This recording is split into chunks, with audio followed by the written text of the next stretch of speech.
दुनिया भर में कारपेट सिटी के रूप में विख्यात भदोही में शिक्षा के क्षेत्र में नूतन पहल होने जा रही है। L1 कोचिंग वाराणसी के संस्थापक निदेशक अरुण तिवारी की एक सोच भदोही की पुरानी शिक्षा व्यवस्था में परिवर्तन लाने वाली है। डॉक्टर अरुण तिवारी की वो सोच भदोही की उस रूढ़वादिता को भी बदलेगी जिसमें लक्ष्य निर्धारित नहीं होता। ये जानने के लिए आपको सीधे लिए चलते हैं धर्म की नगरी काशी में।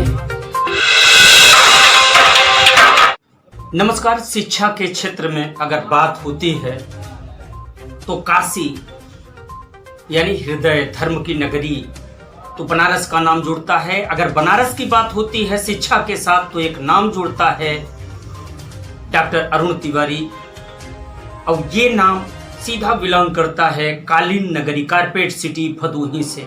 आज हम बात करेंगे L1 कोचिंग के डायरेक्टर और भदोही जनपद के निवासी डॉक्टर अरुण तिवारी से जानेंगे काशी और प्रयाग शिक्षा का हब बन चुका है। एक नाम जुड़ा है आपका भी L1 के जरिए। आज L1 का डंका बज रहा है। तमाम प्रतिभाएं सामने आई हैं आपकी कोचिंग के जरिए। तो क्या कहना चाहेंगे, खासतौर से अगर हम बात भदोही की करें, डालर नगरी है, कारपेट सिटी है, लेकिन शिक्षा का जो स्तर है वो निखार पे नहीं आ रहा है, क्या कहना चाहेंगे? सबसे पहले आपको बहुत बहुत धन्यवाद कि आपने मौका दिया हमें अपने क्षेत्र के बारे में बोलने के लिए।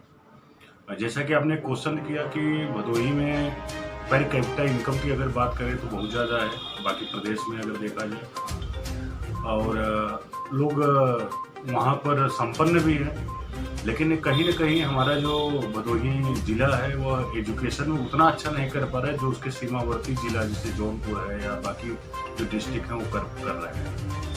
उसका बहुत बड़ा रीज़न मुझे जो अभी तक समझ में आया, जो मैं पिछले इस एजुकेशन फील्ड में लगभग 17 साल हो गया मुझे इस फील्ड में काम करते हुए, बच्चों को एजुकेट करते हुए, जो मुझे अभी तक समझ में आया वो है कि हमारी जागरूकता, वहाँ पर जो गार्जियन है वह उतने अवेयर नहीं है और एजुकेशन को लिस्ट प्रायोरिटी पर रखते हैं। मतलब अगर उनको पास ऑप्शन रहेगा कि हमें पहले कौन सा काम करना होगा तो एजुकेशन को प्रायोरिटी थोड़ा लेट से देते हैं। हालांकि मैं सबकी 100% की बात नहीं कर रहा हूँ, लेकिन ज़्यादातर लोगों के अंदर ऐसी भावनाएं हैं।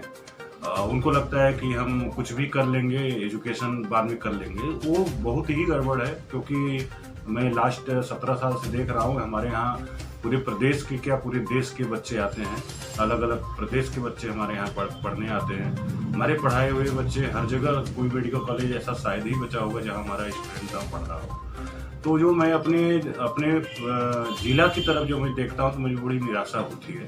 हालांकि मेरा ये प्रयास रहा है पिछले 15-16 सालों में कम से कम मैंने अपने प्रदेश से काफ़ी बच्चों को MBBS मैंने कराया है। कई बच्चे IIT में गए हुए हैं।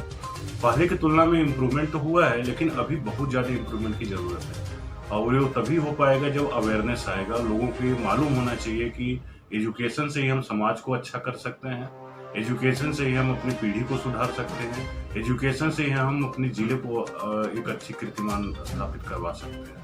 तो मुझे लगता है कि बच्चे तो बच्चे हैं, गार्जियन को भी आगे आना चाहिए और उनको प्रायोरिटी सेट करना चाहिए कि एजुकेशन हमारी फर्स्ट प्रायोरिटी है। डॉक्टर अरुण तिवारी क्या सोचते हैं भदोही की शिक्षा के बारे में, परिवर्तन के बारे में क्या सोच के रखा है, क्या करने जा रहे हैं? सर, जैसा कि मैं लास्ट जितने साल से हमने सिस्टम कोचिंग चला रहा हूँ, IT और मेडिकल का प्रिपरेशन हमारे यहाँ होता है। हमारे यहाँ कोई भी गार्जियन या बच्चा आता है, भले वो हमसे डायरेक्ट परिचय बना हो, लेकिन एक परिचय तो रहता है वो हमारे भदोही जिले का। तो मेरी हमेशा कोशिश रहती है कि उसको स्कॉलरशिप के थ्रू या मतलब जिस तरह की उसकी मदद चाहिए एजुकेशन पढ़ाई के अलावा, वो सब मदद मैं करता आया हूँ। और हमारे प्रदेश के जितने बच्चे होते हैं पर स्टूडेंट को 5000 पर स्टूडेंट को हम स्कॉलरशिप और कई सालों से हम देते आ रहे हैं, 10 साल हो गया हमें। और जबकि हमारा उस बच्चे से हमारा बस परिचय यही कि मेरे जिले का है। तो एक मेरा ये है कि भाई उनको लगना चाहिए कि हम यहाँ सर के लिए स्पेशल है। और दूसरा, जो जैसा कि आपने बोला कि आप क्या करना चाहते हैं, मैं अपने यहाँ वहाँ के और लोगों से बात करके एक ऐसा एजुकेशन सिस्टम वहाँ डेवलप करना चाहते हैं जिससे 2 चीज़ें हों।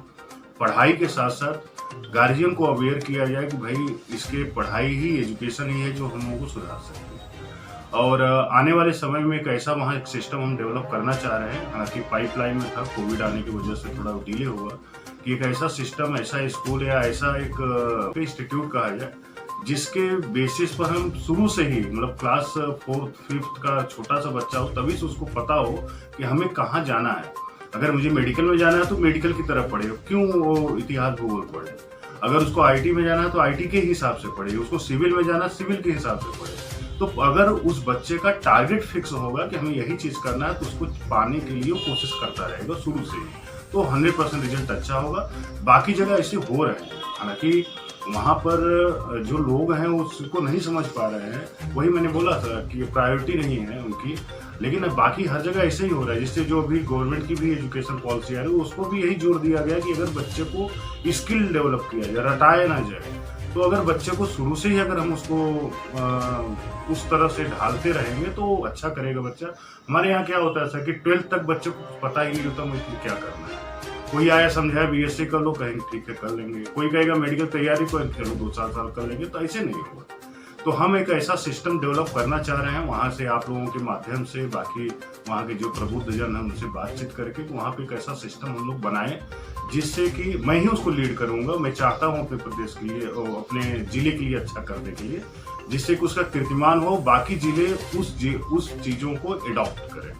तो मैं वहाँ पर जल्दी ही हम लोग कोशिश करेंगे आप लोगों से सहयोग से एक ऐसा सिस्टम वहाँ डेवलप करें जिससे छोटे बच्चों से ही उन बच्चों को पता हो कि मुझे आगे चल के क्या करना है। बाकी आप लोगों के ही माध्यम से मैं प्रचार प्रसार इस फील्ड के लिए कि जो गार्जियन हो अवेयर का मतलब प्रायोरिटी दे। भाई एजुकेशन सबसे इम्पोर्टेंट है बच्चे के लाइफ के, और उसका एक टाइम होता है, मतलब कभी भी वो नहीं पढ़ा सकते। जैसे अब हमारे यहाँ जो क्लास 8 से बच्चे होते हैं, 8 से, मतलब 8 में हम सोचिए हमारे भदोही जिला में 8 में जो बच्चा पढ़ रहा है वो बच्चा क्या गार्जियन कोई कुछ नहीं सोचता क्या करेगा। लेकिन हमारे यहाँ बच्चे जो क्लास 8 में बनारस में हमारे सेंटर में पढ़ते हैं, उस 8 के बच्चों से आप पूछेंगे तो बता देगा कि मुझे डॉक्टर बनना है या इंजीनियर बनना है या क्या करना है। तो मुझे लगता है कि इस तरह का एक सिस्टम हम डेवलप करेंगे, और बहुत हम पिछले 15 साल से प्रयास कर रहे हैं। उसमें ऐसा नहीं कर रहा हूँ मुझे रिजल्ट नहीं मिला, रिजल्ट मिला है, लेकिन इस रिजल्ट को बेहतर करना चाहिए। तो ये थे हमारे साथ डॉक्टर अरुण तिवारी।